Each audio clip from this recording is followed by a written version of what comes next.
الحمدللہ رب العالمین والصلاة والسلام علی سید المرسلین اما بعد فاعوذ باللہ من الشیطان الرجیم بسم اللہ الرحمن الرحیم الصلاة والسلام علیکہ یا رسول اللہ وعلی آلکہ واصحابکہ یا حبیب اللہ الصلاة والسلام علیکہ یا نبی اللہ وعلی آلکہ واصحابکہ یا نور اللہ۔ میٹھے میٹھے اسلامی بھائیوں اور مدنی چینل کے ناظرین، سبحان اللہ، اس سلسلے میں قرآن پاک کی ایک آیت، اس کا ترجمہ، اس کی تفسیر اور چند مدنی پھول۔ ہمارے ساتھ رہیے۔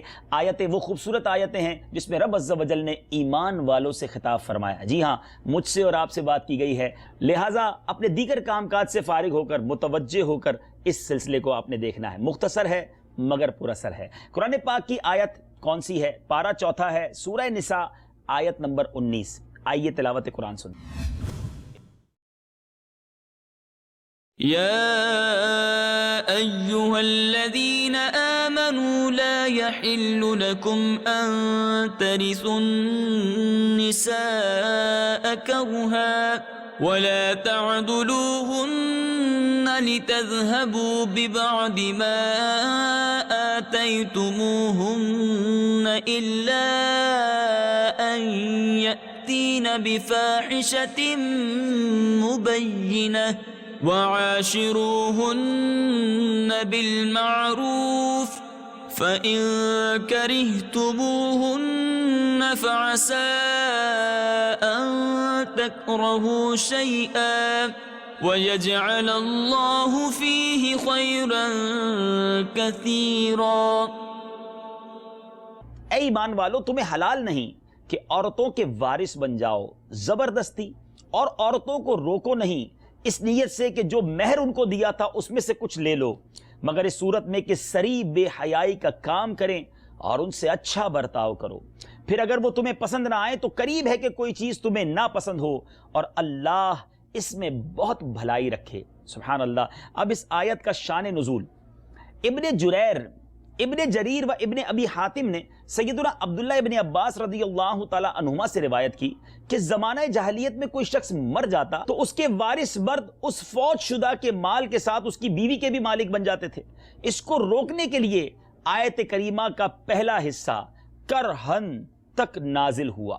اچھا، پھر امام زہری فرماتے ہیں کہ بعض خاوند جن کو اپنی بیویاں ناپسند ہوتی تھیں تو وہ انہیں نہ تو اچھی طرح بساتے تھے نہ انہیں طلاق دیتے تھے، بلکہ ان کی موت کا انتظار کرتے تھے تاکہ ان کے گھر اور ان کے نکاح میں وہ عورت فوت ہو جائے اور اس کی تمام میراث لے لیں۔ ان کو اس ظلم سے روکنے کے لیے اس آیت کریمہ کا ایک حصے کا نزول ہوا۔ ایک قول یہ ہے کہ زمانہ جاہلیت میں بعض لوگ عورتوں کو طلاق دیتے، پھر رجوع کرتے، پھر طلاق دیتے، اس طرح اس کو معلق رکھتے تھے، نہ وہ ان کے پاس آرام پا سکتی نہ دوسری جگہ ٹھکانہ بنا پاتی۔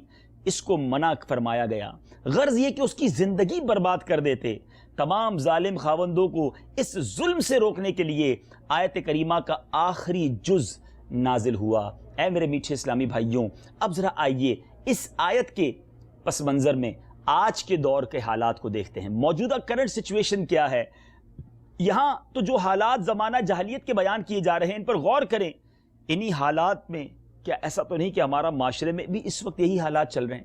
بیویوں کو تنگ کرنا، جبری طور پر مہر معاف کروانا، ان کے حقوق ادا نہ کرنا، ذہنی اذیتیں دینا، کبھی عورت کو اس کے ماں باپ کے گھر بٹھا دینا، کبھی اپنے گھر میں رکھ کر بات چیت بند کر دینا، دوسروں کے سامنے ڈانٹ ڈپٹ کرنا، لتاڑنا، جھاڑنا وغیرہ۔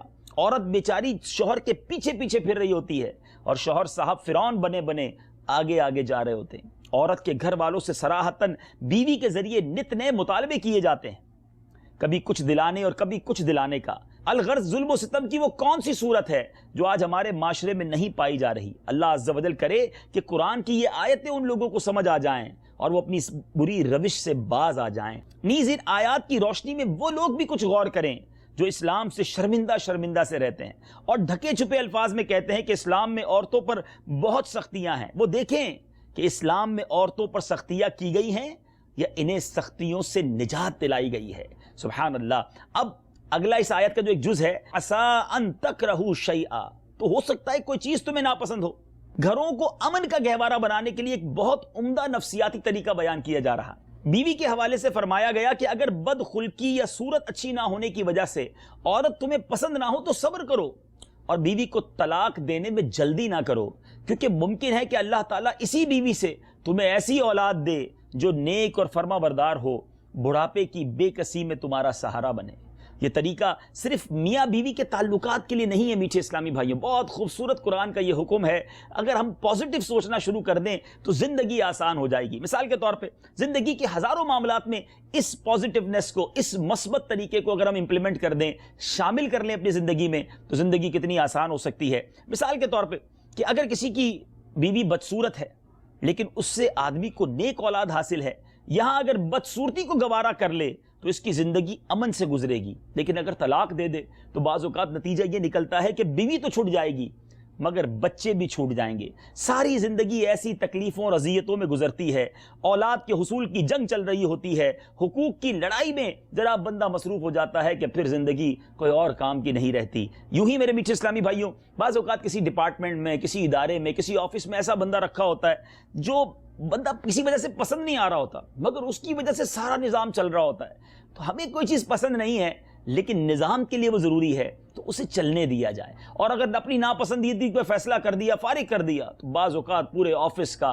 پورے ادارے کا نظام بیٹھ جاتا ہے۔ تو بہرحال میرے میٹھے اسلامی بھائیوں، ایسی جگہوں پر فوائد کو دیکھتے ہوئے چھوٹی موٹی باتوں کو برداشت ہی کر لینا چاہیے۔ دو مثالیں پیش کی ہیں، اگر یہ ساری زندگی کے معاملات کو ان مثالوں کو رکھ کر، قرآن کی اس آیت کے جز کو سامنے رکھ کر اگر ہم آگے چلیں، زندگی کو لے کر آگے چلیں، تو چھوٹی چھوٹی باتوں پر تعلقات ختم نہیں کیے جاتے، معاملات اینڈ نہیں کیے جاتے۔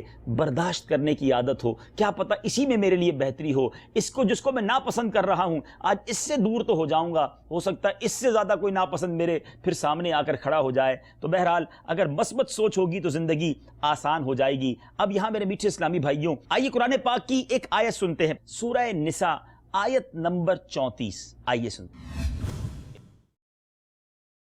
واللاتی تخافون نشوزہن، اور جن عورتوں کی نافرمانی کا تمہیں ڈر ہو۔ اس آیت میں نافرمان عورت کی اصلاح کا طریقہ بڑے احسن پیرائے میں بیان فرمایا گیا ہے۔ سب سے پہلے نافرمان بیوی کو اپنی اطاعت کے فوائد اور نافرمانی کے نقصانات بتائے جائیں۔ نیز قرآن و حدیث میں اس تعلق سے منقول جو فضائل ہیں اور وعیدیں ہیں وہ بتائی جائیں۔ اگر اس کے بعد بھی نہ مانے تو ان سے اپنے بستر الگ کر لو، پھر بھی نہ مانے تو مناسب انداز میں انہیں سزا دی جائے۔